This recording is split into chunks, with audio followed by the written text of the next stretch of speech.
திமுக அதிமுகவினருக்கு நாட்டிற்கு நல்லது செய்ய வேண்டும் என்ற எண்ணம் இல்லை என உயர்நீதிமன்றம் அதிருப்தி தெரிவித்துள்ளது. இதுகுறித்த கூடுதல் விவரங்களுடன் இணைகிறார் தலைமை செய்தியாளர் சிவா. வணக்கம் சிவா, விவரங்களை சொல்லுங்க.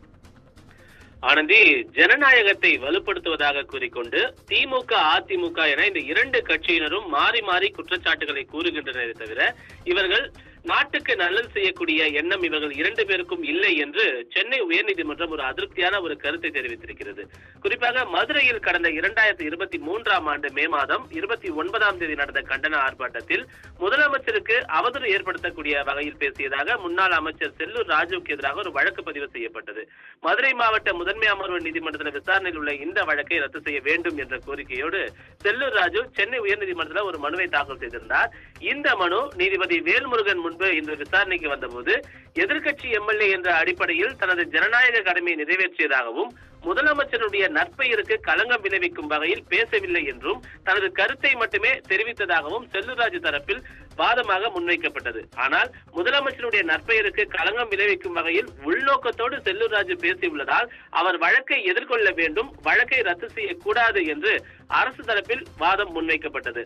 இந்த மனு மீதான விசாரணையின் போது நீதிபதி வேல்முருகன் திமுக அதிமுக இந்த இரண்டு கட்சிகளும் ஒருவருக்கு ஒருவர் சலித்தவர்கள் அல்ல என்றும் நாட்டுக்கு நல்லது செய்யக்கூடிய எண்ணம் இந்த இரண்டு தரப்பினருக்கும் இல்லை என்றும் ஒரு கடுமையான அதிருப்தியை தெரிவித்திருந்தது.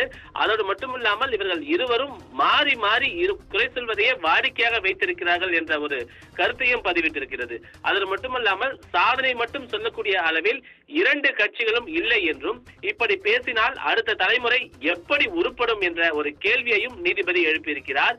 இருப்பை தக்க வைத்துக் கொள்வதற்காக இரண்டு தரப்பும் மாறி மாறி குறை சொல்லிக் கொண்டு இருப்பதாக தெரிவித்திருக்கக்கூடிய நீதிபதி இந்த வழக்கில் முன்னாள் அமைச்சர் செல்லூர் ராஜு பேச்சில் எந்த அவதூறும் இல்லை என்று கூறி அவருக்கு எதிரான இந்த வழக்கை ரத்து செய்து உத்தரவு பிறப்பித்திருக்கிறது.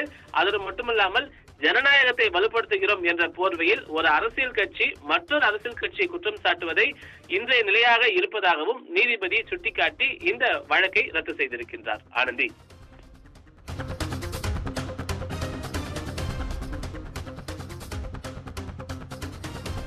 விவரங்களுக்கு நன்றி சிவா.